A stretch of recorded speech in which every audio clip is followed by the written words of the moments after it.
Assalamualaikum warahmatullahi wabarakatuh. Saya Pinkan Dita dari kelas 12 IPA 4 akan menjelaskan tentang radiasi benda hitam. Benda hitam merupakan sebutan untuk benda yang menyerap seluruh radiasi termal yang diterima dengan tidak memantulkan cahaya dan tidak memungkinkan cahaya apapun untuk melewati atau keluar dari sisi manapun. Radiasi benda hitam itu memiliki beberapa sifat, yaitu benda hitam yang lebih panas akan memancarkan yang lebih banyak yang memenuhi seluruh panjang gelombang. Berarti apabila kita membandingkan dua benda hitam tanpa melihat panjang gelombangnya, benda hitam yang lebih panas akan mengeluarkan lebih banyak cahaya daripada benda hitam yang lebih dingin.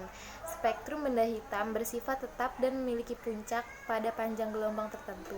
Puncak kurva benda hitam pada sebuah spektrum itu bergerak ke panjang gelombang yang lebih pendek untuk benda yang lebih panas. Benda hitam yang lebih panas, panjang gelombangnya akan lebih biru daripada pancaran puncaknya.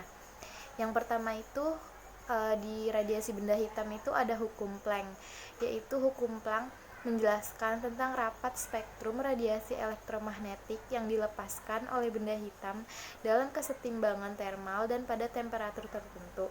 Hukum ini diusulkan oleh Max Planck pada tahun 1990. Yang kedua itu ada hukum perpindahan Wien. Hukum ini menjelaskan tentang radiasi benda hitam adalah hukum perpindahan Wien. Hukum perpindahan bagaimana spektrum radiasi benda-benda hitam pada suhu berapapun berkolerasi dengan spektrum pada suhu yang lainnya.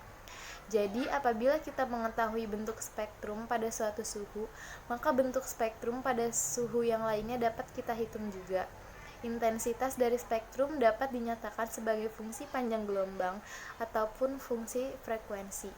Yang ketiga itu ada hukum Stefan Boltzmann. Hukum yang ketiga berkaitan dengan hukum yang menyatakan bahwa daya yang dilepas persatuan luas dari permukaan benda hitam berbanding lurus dengan pangkat 4 suhu absolutnya. Nanti rumusnya akan saya bagikan di video ini. Nah, yang kedua, saya akan menjelaskan pengertian dari efek fotolistrik. Efek fotolistrik itu pengeluaran elektron dari suatu permukaan saat dikenai dan menyerap radiasi elektromagnetik, seperti cahaya tampak dan radiasi ultraungu yang ada di atas frekuensi ambang tergantung pada jenis permukaannya. Hukum emisi fotolistrik itu ada buat logam dan radiasi tertentu, jumlah fotoelektron yang dikeluarkan berbanding lurus dengan intensitas cahaya yang dipakai.